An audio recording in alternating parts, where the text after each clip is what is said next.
Manx Radio's Update with Lewis Foster.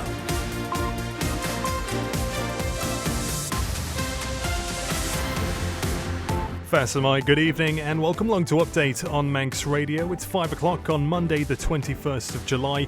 Time for half an hour of the latest news from the Isle of Man. Coming up, the Treasury Minister says his department will come back with better ideas after concerns that proposals would have seen self-employed people ineligible for Employed Persons Allowance. What can government do to get its net zero targets back on track? And the countdown is on for the Manx Grand Prix. All of that and more coming up, plus the latest weather and what to watch out for on the roads this evening. As always, let us know your thoughts. Text 166 177 or email studio@manxradio.com.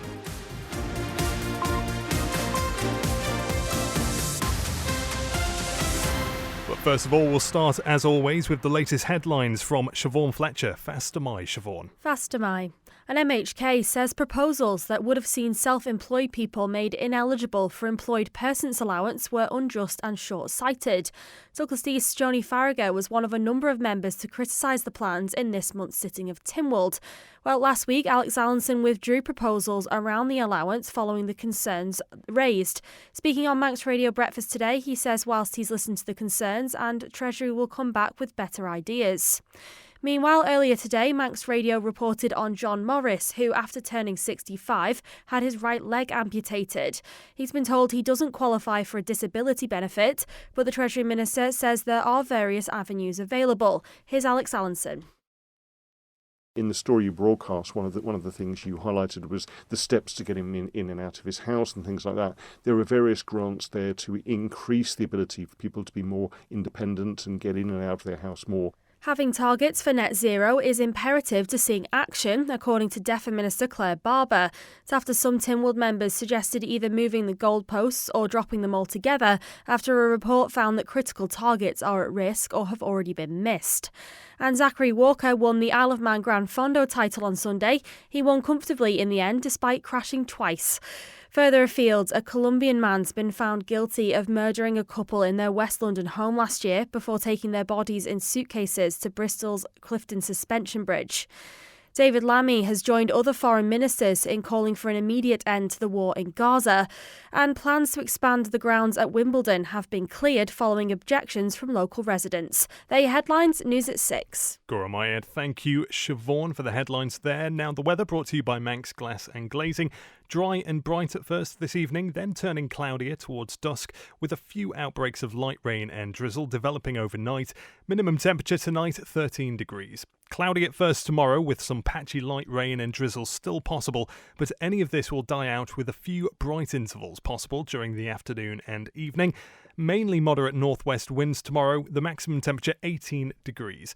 Then dry and bright on Wednesday, but quite brisk northwest winds developing in places.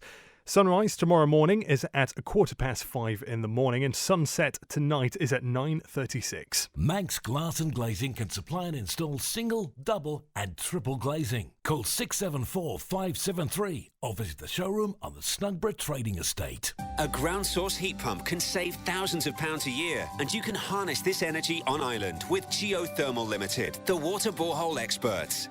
Visit drilling.im and see how a ground source heat pump borehole works. That's drilling.im. Hungry for something better at work?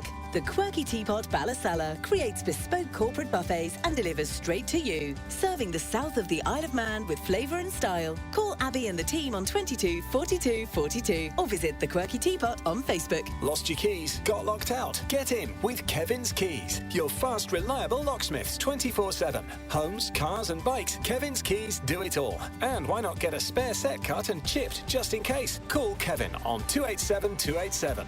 Direct cremation is just that. An affordable and simple cremation without all the costs associated with a funeral service.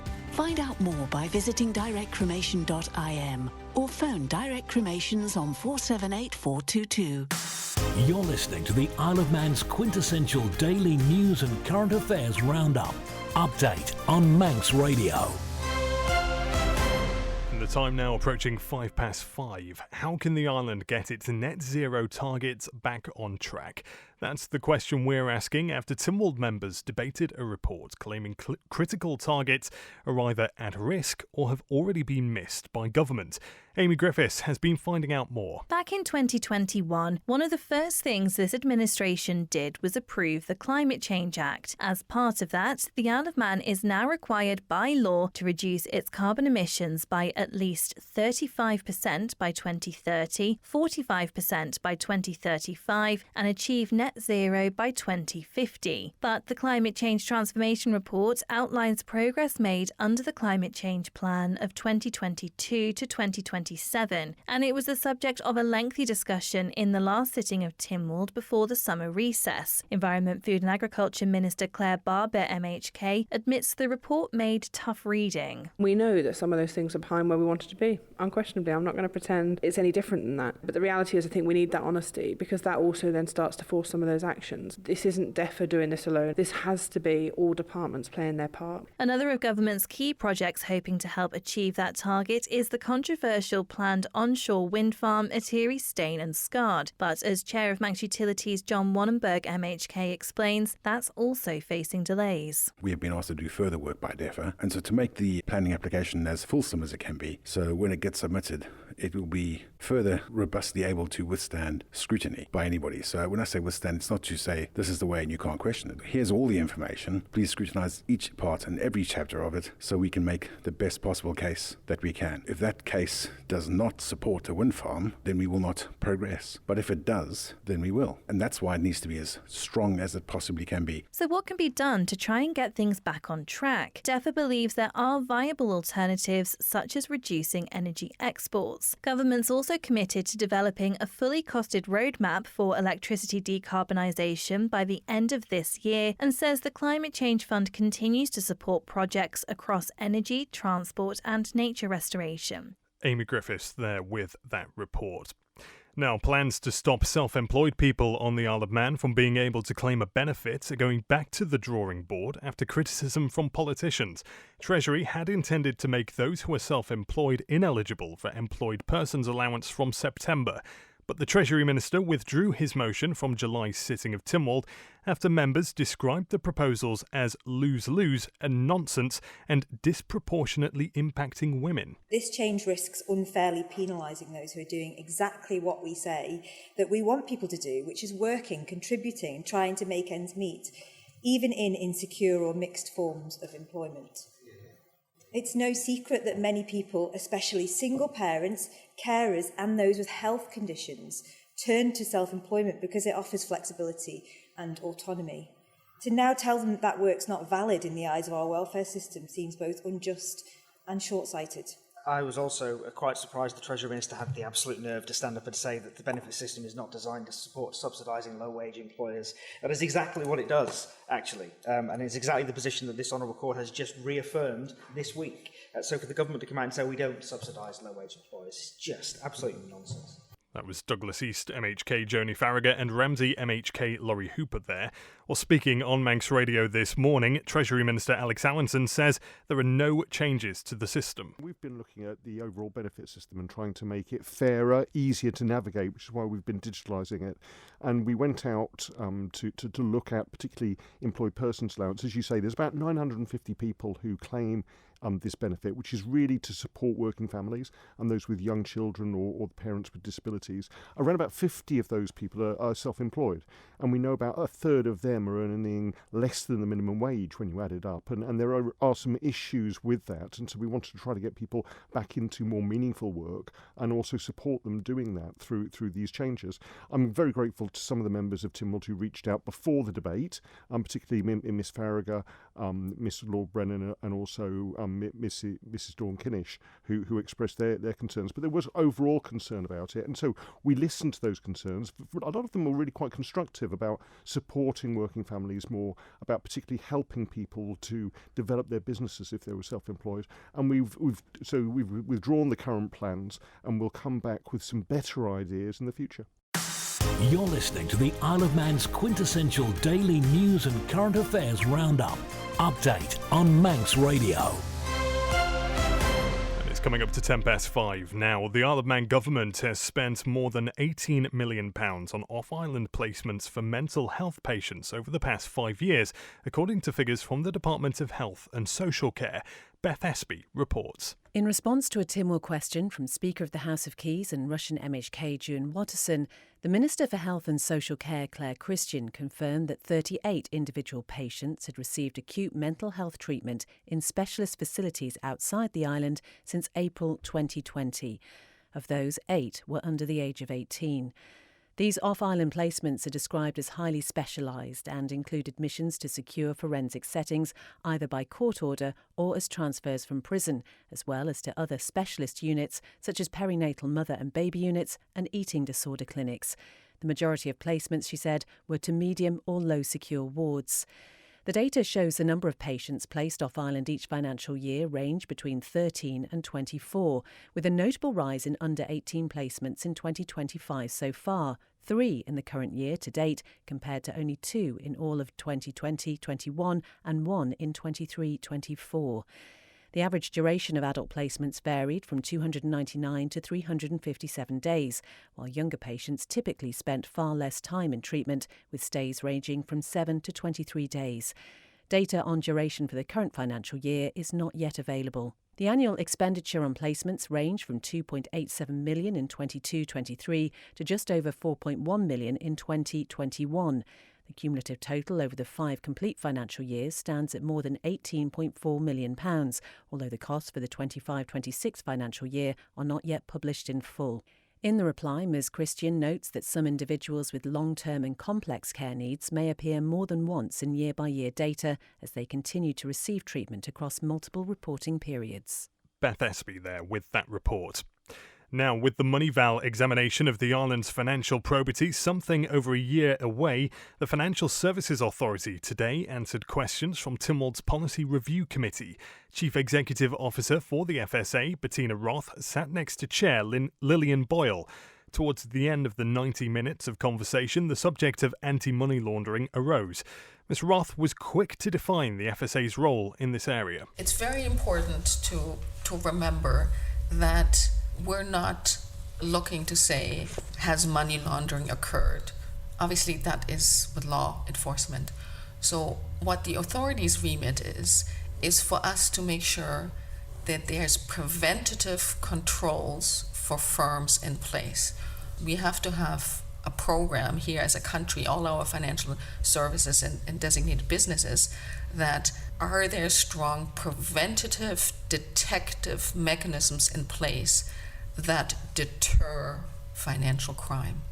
We will be evaluated on as a country, as I said, do our firms understand the risks that they're taking, again, have protocols in place to then make sure that they assess the risks of their business, their customers, their technology, and then do the commensurate controls around that.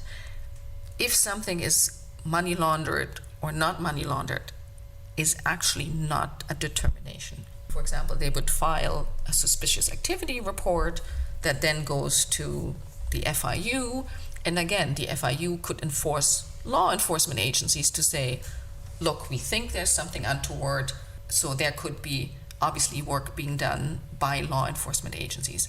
But from the role that we have as the regulator, that's not our role.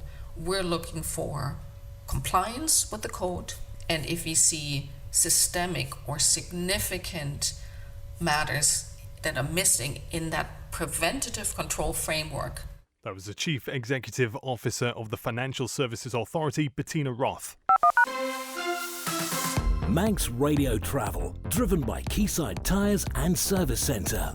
We'll start on the roads in Douglas. The traffic light system at St Ninian's Crossroads is being replaced. The work is expected to take around 4 weeks, so there are replacement traffic lights and all filter lanes will be out of operation. Access to the EVF petrol station will be maintained. There are also 24-hour lights on the Braddon Road between the hospital roundabout and the Strang until Wednesday for resurfacing. 24-hour traffic lights on Woodburn Road at the Albany Road junction for bus stop improvement works there. And Finch Road is closed between St Barnabas Hill and Christian Road 24 hours a day for sewer work. A big one affecting the west this week. The main road in and out of Peel is closed daily from 9:30 until 3:30 between the Albany Road crossroads and Station Road in St John's for road stud installation. Diversions are in place via Derby Road and the Portown Road. That's between 9:30 and 3:30 daily. In the north of the island, there are closures around the Derby and St Jude's Road for road marking until the 2nd of August. Also 24-hour traffic lights on the Bride Road for emergency repairs until Friday. And in the south, there are 24-hour traffic lights on Glen Road in Colby this week for water main works. Over at the airport, the 5 to 8 Loganair flight to Edinburgh is delayed until shortly after 9 o'clock. And on the sailings, Manxman is due back into Douglas from Heysham at around 6:10. The same time, Manannan will arrive in Liverpool, having left Douglas at 3:20 this afternoon. Ask how you can spread the cost interest-free at Quayside. You're listening to the Isle of Man's quintessential daily news and current affairs roundup. Update on Manx Radio. And the time now is coming up to 16 minutes past 5. The island's rate of inflation was unchanged in June. Government figures show the Consumer Prices Index stood at 2.6% last month. Sean Cowper reports. Alcoholic beverages and tobacco was the category with the biggest overall increase compared to 12 months ago, with prices up 5.8% compared to 2024. The restaurants and hotels category was the second highest contributor, with a 5.1% rise. That included an 11.6% increase for wines and spirits purchased on licensed premises. Individual items seeing big price jumps include domestic help, which is up 17.6%, and air travel. Overall, food and non-alcoholic beverages have seen a 4.4% increase, with beef up 11.8%, poultry up 7.9%, and an 8.6% rise for coffee and other hot drinks. However, the monthly report shows the cost of gas is down 18.2% over the last year, with oils and other fuels 14.7% down, and petrol and oil 9.3% lower.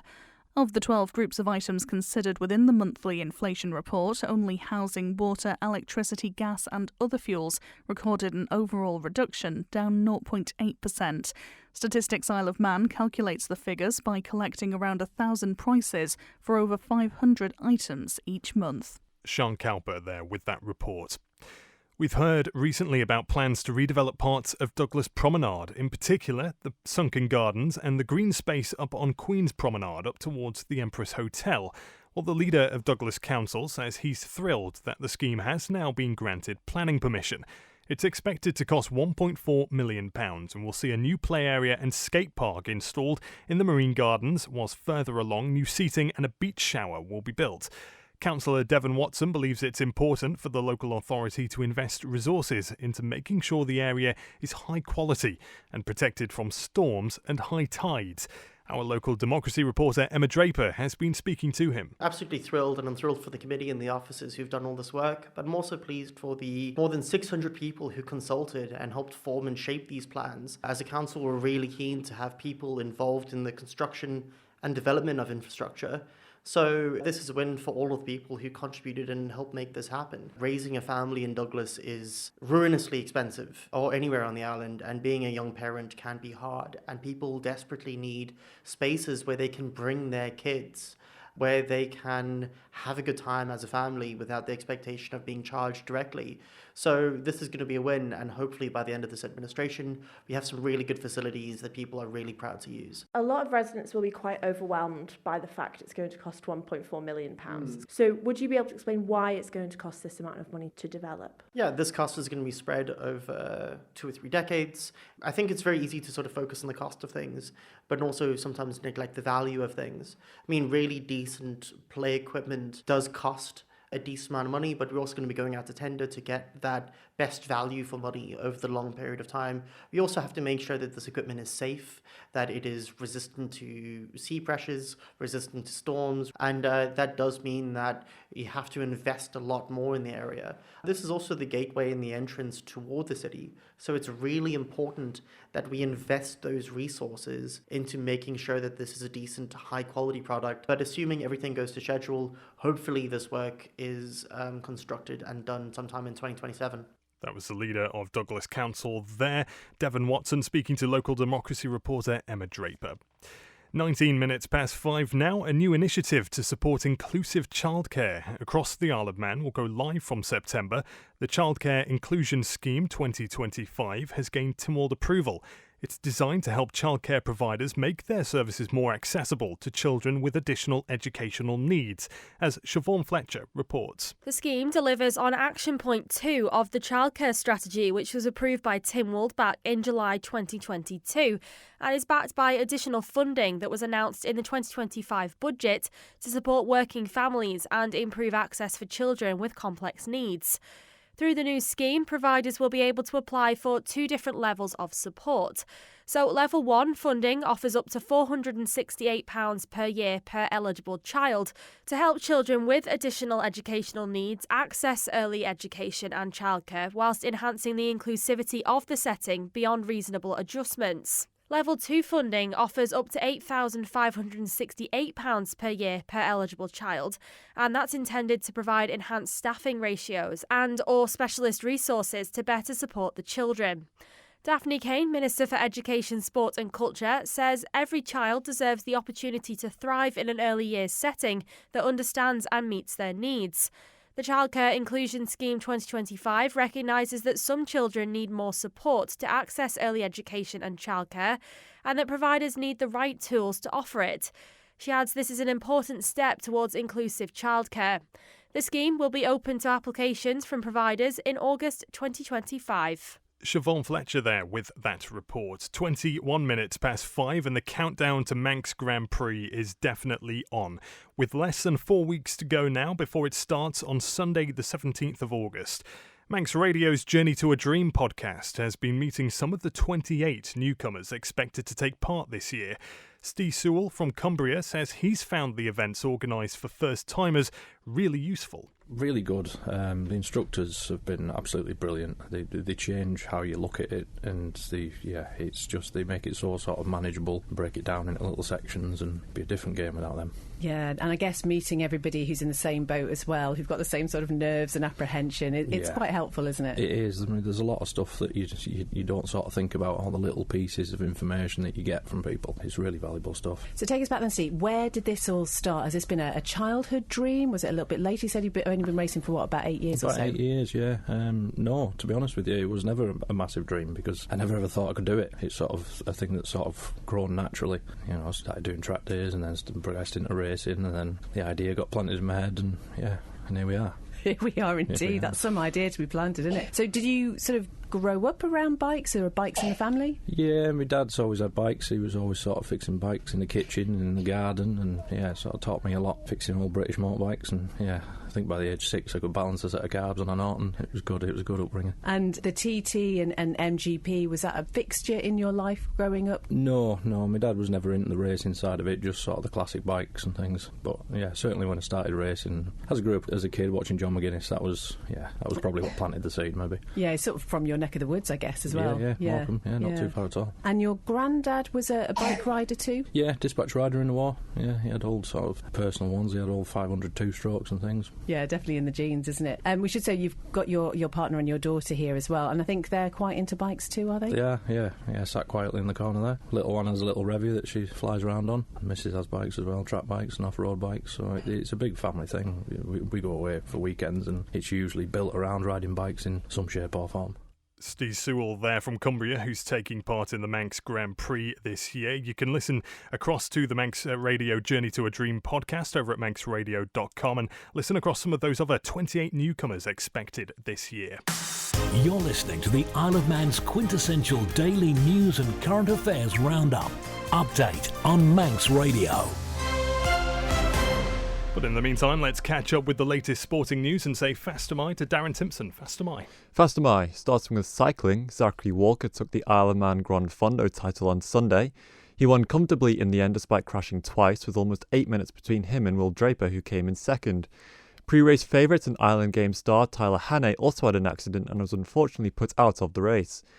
Ruby Oakes finished in 11th and was the first female finisher as Emily Nash crossed the line in second, over 30 minutes behind. The Grand Fondo began on the Isle of Man 10 years ago, and the 2025 edition was the last to be held on tarmac. From next year, the challenging 85-mile race will return as gravel and XC mountain bike event. In football, Fleetwood Town won the Summer Festival of Football on Sunday. The League 2 club beat Radcliffe FC 8-7 on penalties after a goalless 90 minutes in the final. Altrincham also competed in the tournament and they came third after they beat hosts FC Isle of Man 3-1.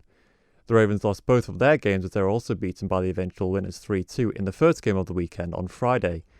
FC Isle of Man's attention will now turn to the North West Counties Football League as their 2025-26 season begins next Saturday against Litherland Remica at the Ball. In tennis, Isle of Man player Billy Harris will be in action in the first round of the Washington Open tonight. He takes on fellow British player Cameron Norrie, who he recently beat at Eastbourne. This will be Harris's first game since his second round defeat at Wimbledon. The match is due on court around 7 p.m. And in cricket, Cronkbourne and Peel are tied on points in the weekend T20 Premier League. Peel are now only behind on run rate after a 5-wicket victory over Crosby at the weekend. Meanwhile, the Douglas side lost to Finchhill by 29 runs. Darren Simpson, Gura Mayed. And that's it for Update Tonight. Not long now until the start of the NWCFL Premier Division, kicking off on Saturday, as we heard from Darren there. Stay tuned for all of that information in the lead-up. But for now, Phil Gorn is here next with Agenda, and Chris Kinley will be here at 6 o'clock with Greatest Hits. And remember, you can listen back to tonight's programme as a podcast. If there's anything you've missed, it will be available shortly over at manxradio.com. In the meantime, have a great evening, and Update will be back at the same time tomorrow.